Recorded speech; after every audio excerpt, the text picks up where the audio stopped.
Welcome to today's video where I'm going to be creating this Barbie makeup featuring Multichrome. Of course, I gotta put a sparkly, shifty spin on this trend, and this trend has come about because there is a new Barbie movie that just came out. So I don't know about you, but I've been seeing bubblegum pink all over my feed, which I totally don't mind. Let me know in the comments below if you plan on going to see the movie or if you've already seen it. So let's get right into the look. I'm going to be using the Best Mattes palette, which is a collaboration between Ellie, Starr, Brittany, Huffman. I've used this palette in a previous dedicated video, and I'm going to be sticking to these pinks over here, and I did rearrange this palette. So if you want to see the original, check out Bella Beauty Bar's Instagram.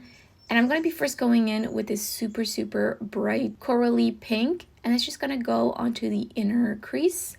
And this would take a little bit of building up because it's almost kind of like a pastel, pretty vibrant. And I did prime with the Louise paint primer in the shade 0.5, I believe. And then I'm taking this super beautiful bubblegum pink, and that's going to go onto the outer corner and just blending it a little bit into the coral. And this shade is so pigmented, as you can see, so I have to be a little bit careful trying to blend it out because a lot got put down, and I did want this to be blown out look, but you know, not too blown out. And I did use a little bit of the coral shadow to blend the edges out of this.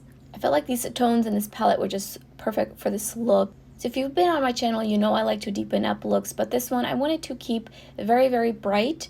But that being said, I had to add just a little bit of this burgundy brown shadow, and I just wanted to make the tiniest, babiest of wings to ever have babied. Just really tiny, just to add a little bit of that oomph. I really like doing these kinds of eyeshadow wings on my eye shape. I do find it very flattering, and it just gives me a little bit more of a cat eye look without a harsh liner. And for this, I am using a Game Beauty brush. It's just really small and flat, so it really does a good job of creating the wing. And I'm just flicking it outwards to continue to slowly build out the wing without it getting too long and too heavy. And also connected my lower lash line, and I'm going in with the bubblegum pink to further connect my lower lash line with the outer corner and just blend it into the darker brown.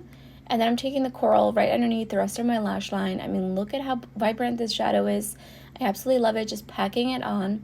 And I'm using the same brush that I used to create the eyeshadow wing. Of course, using my handy dandy Fyrinnae Pixie Epoxy. I'm just gonna put on the tiniest bit and tap it out to really spread it out and make sure I didn't put too much on. And then for the first pink shadow, I'm using Terra WR124. I mean, look at this beautiful shimmery sparkly shadow. The shadow does have a little bit of texture to it, also partially why I laid down the Fyrinnae Pixie Epoxy. And I'm using a Glam Shop brush which has a little bit of tooth to it, but it's pretty small to lay it down. I really wanted that control, and also wanted to avoid fallout, though I could have used my finger, which I usually like to use for a little bit chunkier kind of formulas, but I wanted to have control on where I'm placing it. And then for the inner corner, going in with Flare Starr from Terra, and this one is also on the flaky side. It is also way more sheer and much lighter in color, and it's going onto the inner lid, and I'm actually going to kind of spread it up a little bit above that and just kind of highlight that area. And you can see I definitely got a little bit of fallout, and then I'm just repeating that on the other eye.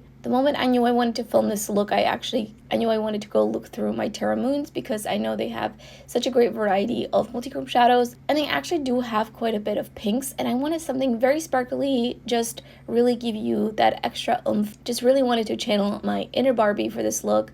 And so that's it for the look. Now moving on to the blush, I'm going to be using this Terra Beauty Blissful Liquid Blush, which I was a little bit shocked that it actually has oil applicator. I put it on the back of my hand to make sure I get an even pickup with my brush. There's no shade name on the tube, but I will put it down in the description box. They did send this to me in PR recently. I was really curious to try it, and I felt like this color was actually perfect for this look, though I don't really gravitate towards pinks like this, specifically very cool tone pinks on my complexion. I just don't really find it that flattering against my skin tone, especially with this hair. I do feel like my hair right now really does not channel Barbie. And this blush is a gel consistency, and it was definitely shearing out pretty nicely. However, I did notice it was picking up on my foundation a little bit, which wasn't a big deal because I was going to go in with the highlighter anyway on top of that. So for the highlighter, I'm going in with the Mcgrath Labs Cyber Lotus Skin Fetish Extreme Highlighter Balm Duo. What a mouthful. These are a little bit on the larger sparkly side, so if you don't like a glittery highlight, you will not like this stick. And I almost forgot to line my lower lash line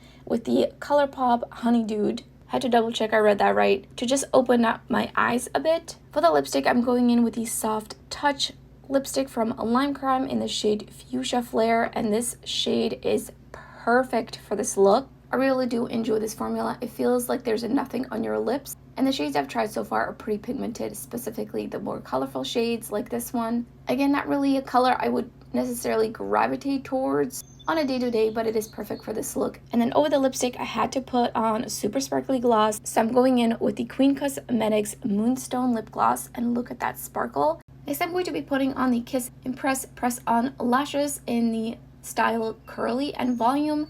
I believe some of the styles are only available on their website, so I don't remember if I got this at Ulta or on their website, but they don't have everything on Ulta's website. I'm using the Refer Lash Curler to curl my lashes before application. I do have a dedicated video on application and just me talking about my experience with these.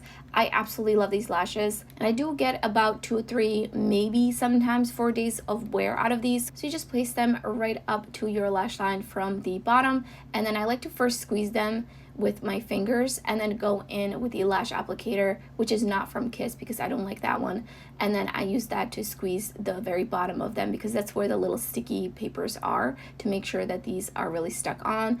And these, again, these take me at most 5 minutes to apply every couple of days, and I just love them so much. I do have to be very careful taking off makeup. Obviously, you can't get them wet or get anything on them because they wouldn't last as long. So here's the finished Barbie multi-chrome look. Let me know what you think. Which multi-chrome or duochrome shadow would you use if you wanted to do a Barbie look? And if you enjoyed the video, don't forget to give it a thumbs up. And thank you so much for watching. I hope to see you next time.